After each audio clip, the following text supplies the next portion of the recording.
आज हम बात करने वाले हैं स्पोर्ट्स में टैलेंट आइडेंटिफिकेशन की। टैलेंट आइडेंटिफिकेशन स्पोर्ट्स ट्रेनिंग का एक बहुत इम्पॉर्टेंट पार्ट है, जिसमें एथलीट अपनी बेस्ट एबिलिटी के हिसाब से स्पोर्ट्स को चूज़ करता है।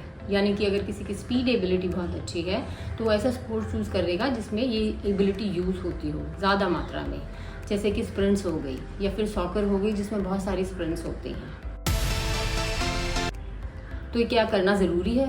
बिल्कुल ज़रूरी है, क्योंकि इससे एथलीट को शुरुआती एडवांटेज मिलता है और उसके काम करने का स्कोप यानी कि दायरा इंक्रीज होता है। तो अगर कोई ज़्यादा काम कर सकता है, इसका मतलब हाई परफॉर्मेंस होने के और भी ज़्यादा चांसेस हैं। नेक्स्ट है कि कब करना चाहिए।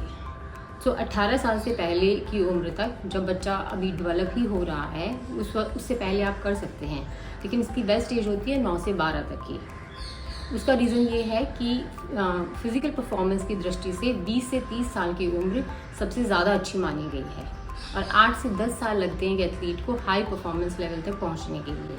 तो अगर आप इसका हिसाब लगाएं तो 11-12 साल तक आप एक स्पोर्ट को चूज़ करके उसमें ट्रेनिंग शुरू कर देनी चाहिए। और कुछ स्पोर्ट्स जैसे कि डाइविंग, स्विमिंग, जिम्नास्टिक्स, इसमें ट्रेनिंग इससे पहले 4-5 साल में भी शुरू कर सकते हैं, तो उसमें टैलेंट आइडेंटिफिकेशन और भी पहले कर सकते हैं आप। अभी बात करते हैं एक्चुअल प्रोसेस की। इसमें 2 चीज़ें हैं। एक तो हमें अपनी एबिलिटीज़ का पता होना चाहिए। जैसे हमने एग्जांपल दिया था, स्पीड एबिलिटी अगर अच्छी है तो आप स्प्रिंट्स इवेंट चूज़ कर सकते हैं। तो आपको अपनी एबिलिटीज़ का पता होना चाहिए। और दूसरा है स्पोर्ट्स की क्या रिक्वायरमेंट है, सो दैट हम दोनों का मैच कर सकें। तो अपनी एबिलिटीज़ को मेजर करने के लिए एक तरीका है कि हम उनके कुछ टेस्ट कर सकते हैं। तो ये सारी एबिलिटीज़ हैं जो स्पोर्ट्स की दृष्टि से बहुत इम्पॉर्टेंट है। अगर इनका हाई डेवलपमेंट है किसी का भी, तो वो किसी भी स्पोर्ट्स में एडवांटेज होता है। देखा जाए तो सारी एबिलिटीज़ हम सभी में हैं किसी किसी मात्रा में, जिसकी वजह से हम अपना रोज़ का काम कर पाते हैं, उठना, बैठना, घूमना फिरना, वज़न उठाना आदि। लेकिन स्पोर्ट्स की दृष्टि से हम देखते हैं कि इनमें हमारा सबसे अच्छा डेवलपमेंट कौन सी एबिलिटीज़ का है। इन सारी एबिलिटीज़ को मेजर करने के लिए स्पोर्ट्स साइंस में अलग अलग एबिलिटीज़ के अलग अलग टेस्ट हैं। जैसे कि अगर स्पीड एबिलिटी मेजर करनी है तो उसके लिए स्प्रिंट टेस्ट है। अगर पावर मेजर करनी है तो उसके लिए जंप्स या फिर थ्रोज हैं। इसके अलावा कुछ फिजिकल मेजरमेंट्स हैं, जैसे height, weight, wing span etcetera. तो इन सब को मिला के हमारा एक ग्रुप ऑफ टेस्ट बनता है। तो एथलीट ये सारे टेस्ट लेता है और उसमें जो भी रिजल्ट्स आते हैं हम उनको जो प्रीवियसली सेट स्टैंडर्ड्स हैं उनके साथ कंपेयर करते हैं या मिलाते हैं। जैसे बच्चों के केस में आपने देखा होगा कि अगर आप बच्चों को हेल्थ चेकअप के लिए लेके जाते हैं तो सबसे पहले उसका वेट चेक होता है, और जो वेट होता है उसको एक स्टैंडर्ड के साथ, प्रीवियसली सेट स्टैंडर्ड के साथ कंपेयर किया जाता है और उस हिसाब से डॉक्टर आपको बताता है कि बच्चे का वेट ठीक है, अंडर वेट है या ओवर वेट है।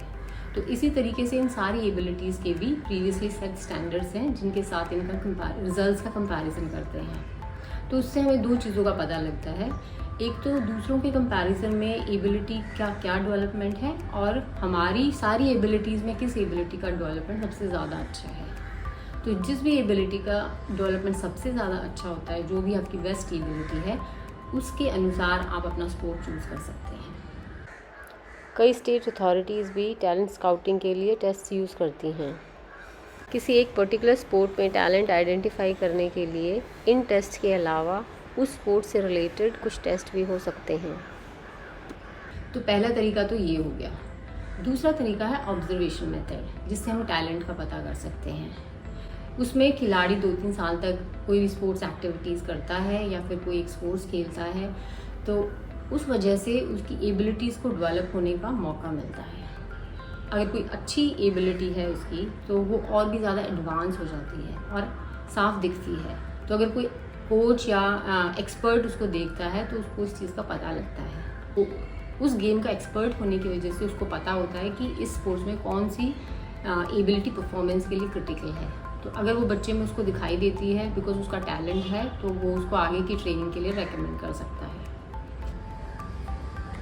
इस मेथड का डाउन साइड या खामी ये है कि अगर एथलीट कोई ऐसा स्पोर्ट्स खेल रहा है जिसमें उसका टैलेंट नहीं है, तो जनरली एक्सपर्ट्स की नज़र उस पर नहीं जाती है और उसका टैलेंट आइडेंटिफाई नहीं हो पाता है। इसलिए टेस्ट भी ज़रूरी है।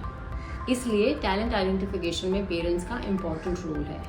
पेरेंट्स को चाहिए कि बचपन में बच्चे को अलग अलग स्पोर्ट्स का एक्सपोजर दें ताकि उसकी एबिलिटीज़ को डेवलप होने का मौका मिले। तो इस तरीके से उसकी एबिलिटीज़ को मेजर करके, उसके इंटरेस्ट को देखते हुए, उसकी परफॉर्मेंस को देखते हुए, सारी चीज़ों को मिला के वो अपना एक स्पोर्ट्स चूज़ करें।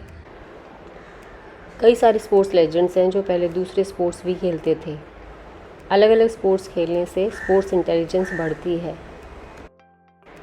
एक रिसर्च में पाया भी गया है कि 28% टॉप एथलीट्स अपना स्पोर्ट्स चूज़ करने से पहले 3 या उससे ज़्यादा स्पोर्ट्स खेलते थे। नेक्स्ट टाइम हम बात करेंगे स्पोर्ट्स फिटनेस की, जिसमें अलग अलग स्पोर्ट्स में कौन सी एबिलिटीज़ इंपॉर्टेंट हैं, अलग अलग स्पोर्ट्स की क्या क्या रिक्वायरमेंट्स हैं, इसके बारे में डिस्कस करेंगे। Thanks for watching.